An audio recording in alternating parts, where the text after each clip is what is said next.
تفصیلات کے مطابق IMF متن نے وزارت خزانہ سے رواں مالی سال کی پہلی سہ ماہی تک حکومتی ملکیتی اداروں کے نقصانات کی تازہ ترین رپورٹ مانگی ہے۔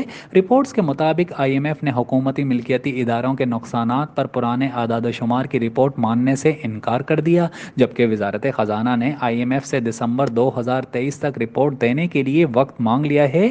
رپورٹس کا کہنا ہے کہ IMF مشن نے سینٹرل مانیٹرنگ یونٹ ٹیم کو اپنی پہلی جائزہ رپورٹ دینے کا مطالبہ کیا، جس پر حکام کی جانب سے بتایا گیا کہ حکومتی ملکیتی اداروں کے نئے اعداد و شمار جانچ رہے ہیں۔ رپورٹس کے مطابق پاکستانی حکام کی جانب سے IMF وفد کو بتایا گیا ہے کہ حکومتی ملکیتی اداروں کے نئے اعداد و شمار کی رپورٹ جلد ہی مکمل کر لیں گے۔ یاد رہے کہ IMF کا وفد جائزہ مذاکرات کے لیے 2 ہفتوں کے دورے پر پاکستان میں موجود ہے۔ IMF وفد پاکستانی حکام سے مختلف معاملات پر مذاکرات کرے گا۔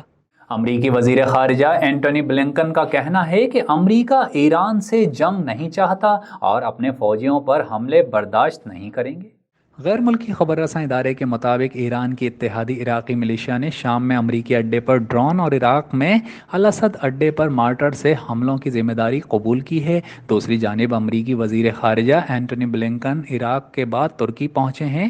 اس موقع پر امریکہ اور شام میں فوجی اڈوں کو نشانہ بنائے جانے پر رد عمل کا اظہار کرتے ہوئے امریکی وزیر خارجہ نے کہا کہ امریکہ ایران سے جنگ نہیں چاہتا، اپنے فوجیوں پر حملے برداشت نہیں کریں گے۔ ادھر ترکی کے شہر ادانا میں اسرائیل مخالف مظاہرین امریکی اڈے میں داخل ہونے کی کوشش کر رہے ہیں، تاہم پولیس نے آنسو گیس کے شیل فائر کر انہیں روک دیا ہے۔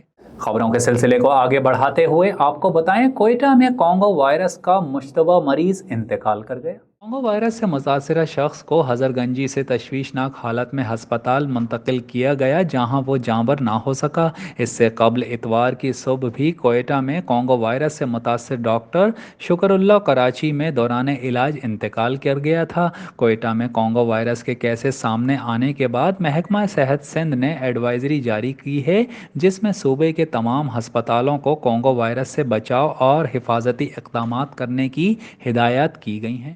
ڈالر کی اونچی اڑان، روپے کی قدر مزید گھٹ گئی ہے۔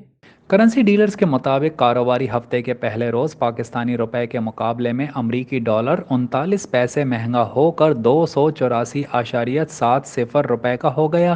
اسٹیٹ بینک کے مطابق گزشتہ ہفتے کے آخری روز انٹر بینک میں ڈالر 280.57 پر بند ہوا، جبکہ گزشتہ سے پیوستہ ہفتے کے آخری روز انٹر بینک میں ڈالر 280.57 پر بند ہوئی تھی۔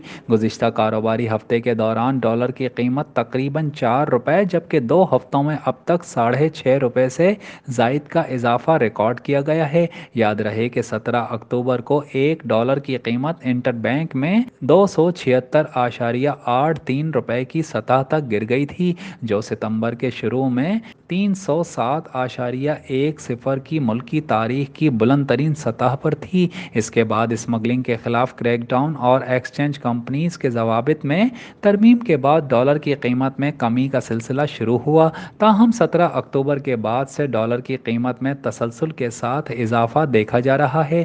معاشی ماہرین کے مطابق آن ریکارڈ کچھ نہیں ہے کہ IMF نے کوئی ایسی شرط عائد کی ہے یا نہیں، تاہم ماضی میں روپے کی قدر IMF کے کہنے پر کم کی گئی تھی۔ اور اب ایک نظر GA اسپورٹس پر۔ ورلڈ کپ میں ناقص کارکردگی پر شری لنکن بورڈ کو فارغ کر دیا گیا۔